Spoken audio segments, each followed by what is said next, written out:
On Friday, Georgia Republican Senate nominee Herschel Walker continued to campaign against incumbent Democratic Senator Raphael Warnock. Walker stuck mostly to his stump speech, invoking his religion and slamming Warnock's tenure as head of the Ebenezer Baptist Church. Walker focused on allegations that an apartment complex owned by the church that is meant to house the destitute was evicting people over small outstanding sums of money. While those evictions have ceased, the issue has been seized upon by Republicans looking to unseat Warnock. Walker and Warnock are currently facing each other in a runoff because neither reached 50% in the November election. Thank you guys. Thank you guys so much.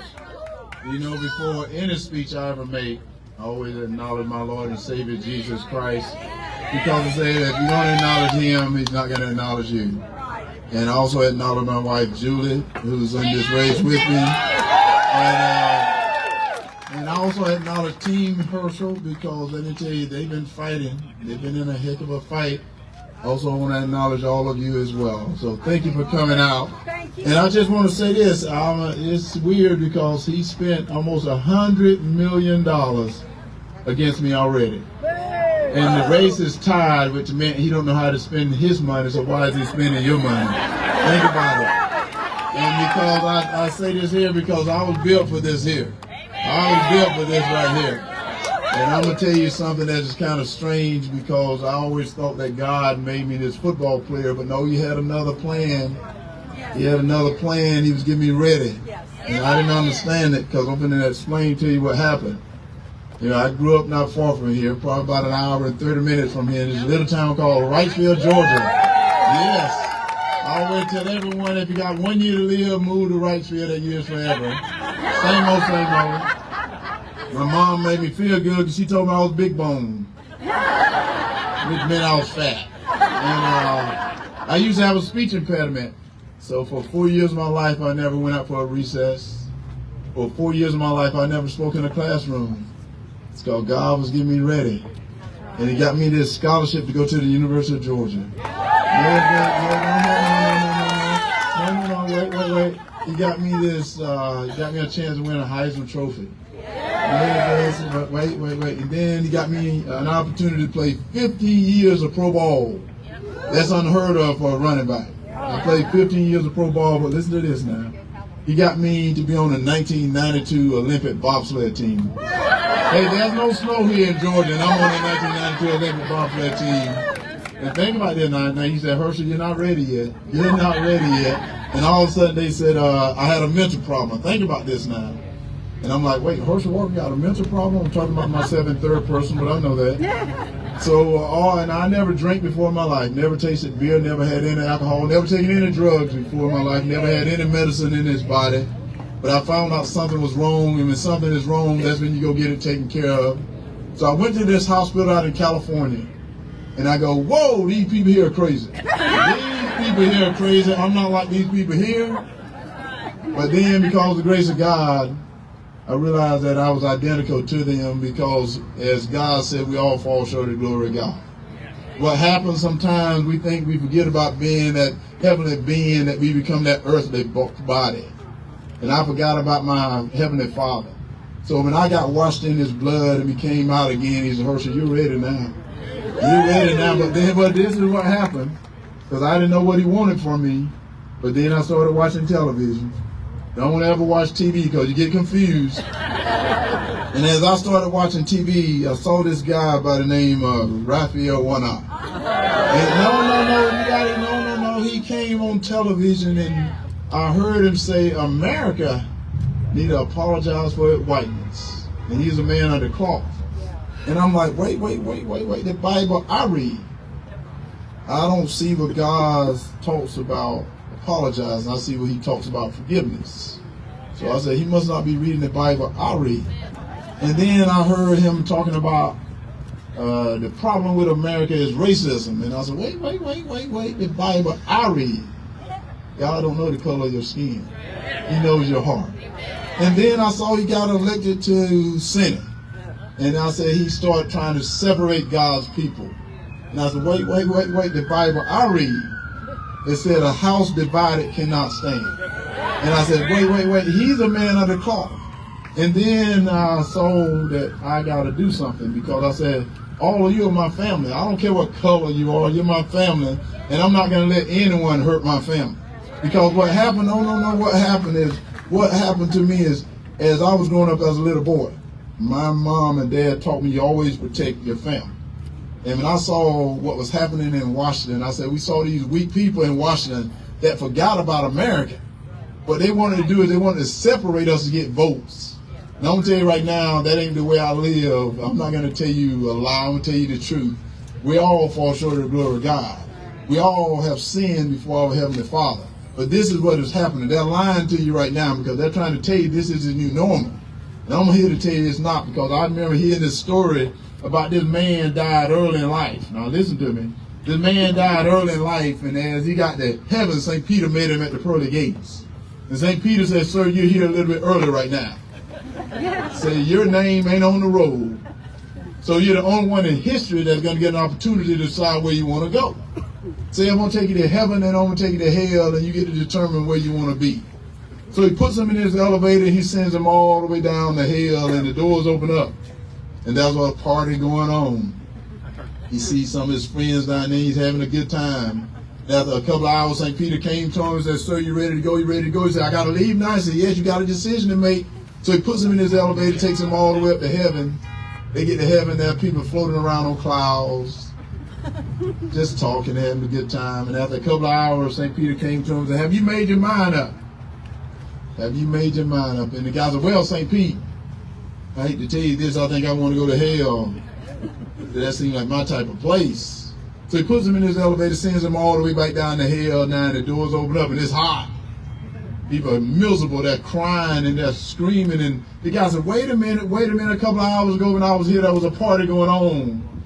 And Satan shows up and said, a couple of hours ago I was campaigning. And I tell you that right now, I tell you that right now because I see so many people like Senator Warnock, so many people on the left that's campaigning right now, they're lying to you. They're telling you that we're not good people.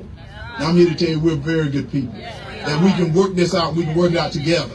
And what they're trying to do now, they're trying to fool you and tell you that give up our energy. You see what they're doing to us. Don't let them fool you. Because we got all the fertile stuff right underneath our feet, and we can do it for ourselves. They don't need to go to our enemies and ask for anything. They don't know the definition of an enemy, do they? They still don't know the definition of a woman, but I'm going to tell you the definition of a woman. Because in the Bible I read, my definition says a woman is a man and a woman, and the woman comes from the real or a man. But they're trying to tell y'all so a man can get pregnant. I'm here to tell you, no, he can't. Don't believe that. Don't believe that. Let them take you down in that elevator and fool you like they're lying to you, because they don't want to tell you the truth. The truth is they're talking to enemies that don't like us, to get things from us. They don't need to do that. We need strong leaders in Washington. And you can see strong leaders in Washington would not have called all men and women in blue thugs and bullies. That's what Senator Warnock did. He called them thugs and bullies. Now the recruitment is down. Now the morale is down. You see the crime in the street. They don't want to talk about that, do they? All the crime in the street. Right now, they no cash bail. Where do you get no cash bail at? Releasing prisoners from prisoners. Now they're making us prisoners in our own home, because the only people running free will be the prisoners. But I said, not on my watch. Not on my watch. I can promise you that. They're going to be held responsible. Because the Bible I remember when Adam and Eve, when God said, from this place here you have total freedom. But if you touch and eat from this tree here, you will surely die. They were held to responsibility. Where we got weak leaders in Washington that don't want to hold people responsible for the crime they're committing. And I said they will be held responsible for the crime they commit on my watch. And you know what? We will protect our men and women in blue. We will hold them up high, and we will continue to respect them, because the other day I was leaving my campaign office. It was starting to get dark outside. And I saw this little white car was being stopped by this officer. And all of a sudden I started to get nervous. I got nervous. I'm thinking, oh, what is he going to do to this guy? Because you know they got so many iPhones now. You're always seeing something on the iPhone where a police officer doing something wrong. You don't see the whole picture. So all of a sudden I'm thinking about, oh, this officer's going to do something wrong. We need to reform the officer. And I said, no. They're taking me down in that elevator. We don't need to reform the officer. Why don't we reform the citizen too? Let's teach them to respect also. Because the officers want to go home. They want to go home like everyone else. They got a family. They want to do the same thing you want to do. But we got leaders in Washington that show them that disrespect. And as my father told me when I was a little boy, he said, you're going to learn from me. And if you don't like the rules underneath my roof, you leave my house. You need to start telling people, if you don't like the rules of the United States of America, you can leave. You don't have to live here. And that's what we need. We need those leaders in Washington that's going to talk like this. And I told y'all, I'm not a politician. Y'all know that. I don't look like one, don't act like one, don't sound like one, because I'm not one. I'm that warrior from God that got me ready for this moment right here. He got me ready because he knew I had to go up against a wolf in sheep clothing. Y'all saw him. And y'all really think he can beat me in a debate? Let's be real. I told him, this country boy, I may show up. I will show up, and I don't know, but I'm going to try my best. And he tried his best, too, until he got to the point he knew he was in the wrong room when he met up with me. You saw that. Because I became the adult in the room because I took him to school. Did I not take him to school? He got to the point, he started talking like Scooby-Doo. Y'all heard that. And all of a sudden, they asked him a question. They said, sir, will you vote for Joe Biden in 2024? And he go, oh. And I'm like, yeah, see, now, he don't want to talk right now. Y'all see what he been doing to us since he got to Washington? He forgot about Georgia. He forgot about the people of Georgia. He went there and told me he was going to protect us. Did he not? He went there and he raised our taxes. Did he not? And spent our money. But he not spending his own money. He making more money while he's in office. Can y'all believe that? This man getting wealthy off us. All he ever done got wealthy off his parishioners and the government. He never did a job for himself. He never got his hand dirty. When I shook his hand, I can tell he never dirty no dirt. He never done anything for himself. Always living off somebody else. And people get mad when I say that. That is the truth. Have you ever said, hey, my hand get dirty a lot because I love to work. And that's what we need right now. People in Washington are going to work and work for you because that seat belongs to you guys. Y'all know that? That seat belongs to you guys. So that's what you got to do. You got to vote come December the 6th. You got to get out and vote. Tell 10 of your friends to get out and vote. Tell 10 of their friends to get out and vote. If you don't have no friends, make some friends and tell them to get out and vote. Right now, this election is important. It is important. Not only have they called our men and women in blue names, think about that doing to our military. We have the greatest military in the world. That's the reason we have the greatest country in the world. We got the greatest military in the world. And you know what? All of these people stand in front of you with all these great lines because all they want to do is be a politician. They always talk about their peace through strength. Their peace through strength. They're 100% correct. But our strength comes from our military. And if we don't continue to support our military, we'll have no strength. I can promise you we'll have no peace. After what happened in Afghanistan, it's a weakness in us. It's a weakness in us. And I said, not when I get to Washington. They will always see me stand up for our military. And then they bring, no. They're bringing pronouns. Pronouns into our military. I'm like, what the heck is a pronoun? I don't know what a pronoun is. We got to get rid of this pronoun stuff. And I can tell you what, Senator Warnock pronoun going to be former senator. That's his pronoun.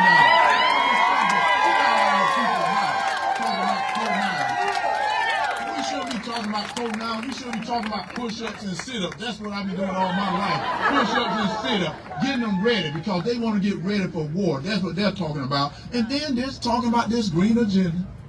Well, yeah, this green agenda. I'm one of the first one that would raise my hand when we're ready for it, but we're not ready right now. Everyone knows we're not ready right now, but yet they're going to talk about this green agenda. They want to take you down in that elevator. Right now, I told them, yeah, I want to call it on gas. You know, I don't want an electric car because you know what? I don't want to be out there on 16 and they ain't got nowhere to charge my car. What I'm going to do then? Have y'all seen charging stations all on 16? No, you haven't. They're not ready for that right now. But yet they want to tell you they're ready for it. No, we're not ready for it because y'all know, I'm going to tell you this here that you may not know. Do you know agriculture is real huge here in Georgia? Yeah. It's a $70 billion business. Think about it. $70 billion business. And I happened to ask someone a question one day. Because, you know, sometimes I'm that country boy that I ask questions that people don't understand. I said, what would a combine cost today? And somebody told me that using about $500,000. I said, $500,000? That's a lot of money. I said, what would an electric combine cost? And they told me it'd be about $1.8 million. I go, whoa, that's a whole lot of money. But what they told me that was really kind of strange. They said, you can only use it for 2 hours, then you got to charge it. It won't work. That's what people don't know. That won't work right now. We're not ready for that right now. So we got to take our time. What they're doing to us, they're trying to make us poor. And what they're going to do, they're going to make us poor and they're going to make us broke. That's what they're doing to us. So y'all, let's don't let them take us down in the elevator. We got to get these people out of Washington that don't love America. Can you believe that? They don't love America. They're trying to put us second and third. If somebody said, make America great again is a bad term, and they live here in America. I'm like, wait. Don't you, if you live here, you want America to be great? I'm telling you, I don't like to finish second. I'm Ricky Bobby. I want to finish first. I don't want to finish second. We're not bad people. We're good people. But the way we can get it by coming together, get wokeness out of our military, we get behind our men and women in blue, and wait, let me tell you this right here. See, there's so many things this man has done since he's been in office in less than 2 years. Look at all the stuff he's done. Y'all think he know what he's doing? And he was saying, when you go to office, you got to know what you're doing. He don't know what he's doing, put men and women's sports. Can you believe that? Let me tell you, a biological man shouldn't be in women's sports. That's like asking Herschel Walker to compete against your daughter. I can promise you, you don't want that to happen. He ain't got that through his head yet. Get men out of women's sports. They know he shouldn't be in that. He voted to put men in women's sports. This man ain't learned anything from his Bible yet, has he? He's just talking all of that stuff. He said he was a Matthew 25. Y'all heard that? Matthew 25 said, when I was hungry, you fed me. And when I needed clothes, you clothed me. But it didn't say when I couldn't pay my rent, you evicted me, did it? It didn't say nothing like that. Because that's what he did. Y'all know what he's been doing over at this Towers. I couldn't believe it in the debate. And then he tried to blame me, and I didn't know anything about it. Y'all saw in that debate. I said, sir, I didn't know anything about it. I didn't write the article about your doing that you've been doing. Now, these are poor people. These people have a mental health problem, and he's evicting them. From about $28, yet he got $7,400 a month to pay his rent. He living in luxury while he's evicting people out of their home. What kind of preacher is that? A man on the cross doing stuff like that. Yeah, you know what? Let's not talk about that. Don't put the cross on his name because he don't deserve to have that. He don't deserve to have that. And I'm not going to give him that right there until he can show me that he can hold himself accountable. They don't want to hold themselves accountable to anything, do they? You heard Joe Biden the other day they said, what would you change? You had to change something. He said, I wouldn't change anything. I'm like, oh, this man is serious? What is he doing? But yet, Senator Warnock voted with him 96% of the time, which means you either love Joe Biden or you don't know what you're doing. So which one do you want to decide? You either love him or don't know what you're doing. So no matter what, he should be in office representing you because he's not doing a good job. He's failed us as a senator. He knows that. And now he's got to go. So we're going to tell him, don't let the door hit you in the backside and you leave our office. You got to get out of here, Senator. No. There's more to it than just that. There's more to it than just that. In less than 2 years, this is what this guy is doing to us. Think about the border. Y'all think about the border. We're not a border state, are we? I'm going to tell you something. You're from Texas. You came all the way to see me? Well, thank you. And she voted for me, so y'all see she's a smart one. Y'all got to get on her train and vote for me, too. You live in Texas. You live here, though. I came here to block walk for you. Right now, you got... Yes, sir, I got door hangers right here. She got door hangers. All of y'all need to be doing door hangers and stuff. Not just her. Y'all need to be doing door hangers. So let me tell you about this border for a minute. We're not a border state, but I'm going to tell y'all something you don't know. Do y'all know 70% of the drugs coming from the border goes to Atlanta, Georgia? And fentanyl is coming into this country. And guys, they want to pretend like this border is secured. Can y'all believe the vice president said this border is secured? I want to ask, do Senator Warnock think this border is secured? These people don't know the definition of security. They don't know the definition of recession. They don't know the definition of a woman. They don't know the definition of a man can get pregnant. They just want to change our whole dictionary, don't they? And they don't get, but they told me this is what you got to really get angry at when they start trying to call parents that want to get involved in what's going on in your school with your kid, domestic terrorists. Can y'all believe that? They don't know the definition of a terrorist. Terrorists don't like you either. So they're going to tell us we're terrorists because we want to find out what our kids are being taught. These people are trying to control your life. They're trying to take you down in that elevator and fool you like this is a new normal. You need leaders in Washington that's going to be like Herschel Walker. They're going to say, y'all got to go. As my father said, leave this country if you don't like it, or get involved and make it better. And the way you make it better by bringing us together as people. Because I'm going to tell you right now, 23 and me, 23andMe has screwed us all up.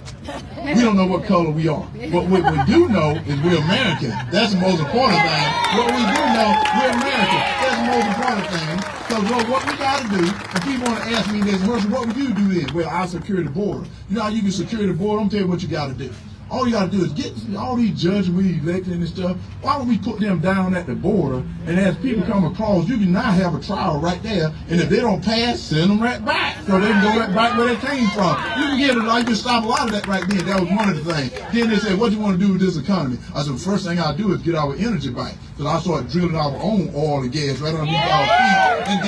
And then what you can do then you can pay for you know your gas bill is going up, and you look at your utility bill. Y'all didn't think about that. Y'all was just talking about your gas and your oil. But that utility bill got you, didn't it? It got kind of fool you. It snuck up on you, didn't it? They didn't tell you that. They took you down in that elevator, tried to fool you. They thought you were just thinking about your gas. But don't think about that. Think about that food bill. Think about that food bill now. That food bill went up too, didn't it? It went up on you as well. See, that's what I'm saying. They're doing that to you. This is Raphael Warnock's fault because he didn't have to vote for it.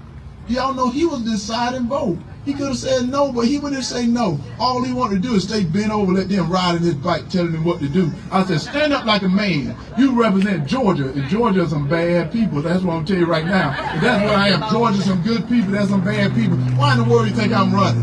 I'm running because I'm sick and tired of people being weak representing us. They ain't got to be weak no more representing us. That's the reason Herschel Walker decided to run. I'm that strong warrior that you need. You don't need weak people in Washington representing us and talking like these big time wearing these fancy suits and all this slick talking. My father told me about people like that. You got to watch them because they're saying one thing and they stealing out of your pocket in the other. Because they raise your taxes and then he told you he give you something back. That's all they keep telling you. Don't let these people take you down in that elevator. And I want to end with this right here. Because I know that I want to thank you guys for coming. I'm going to tell you, this is important. This election here is one of the most important elections of our lifetime. And don't think because it's 50-50 that this is not important. I'm going to tell you the reason why. Because we got leaders in Washington. Sometimes I'm not afraid to go over and talk to someone on the other side and let them know, hey guys, you either love this country or you got to get to walking.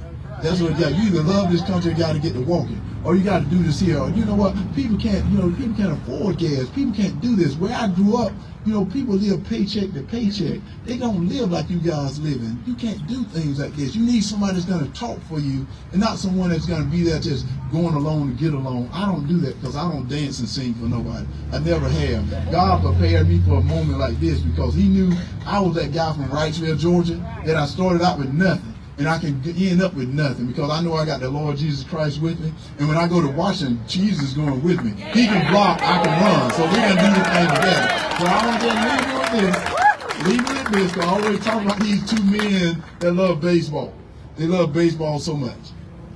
And as they got old and got up in their age, one of them was getting ready to leave and go meet his maker. And as he laid in the hospital bed, the other one came in and said, Ralph, can you do me a favor? Can you do me a favor? And Ralph said, what can I do for you?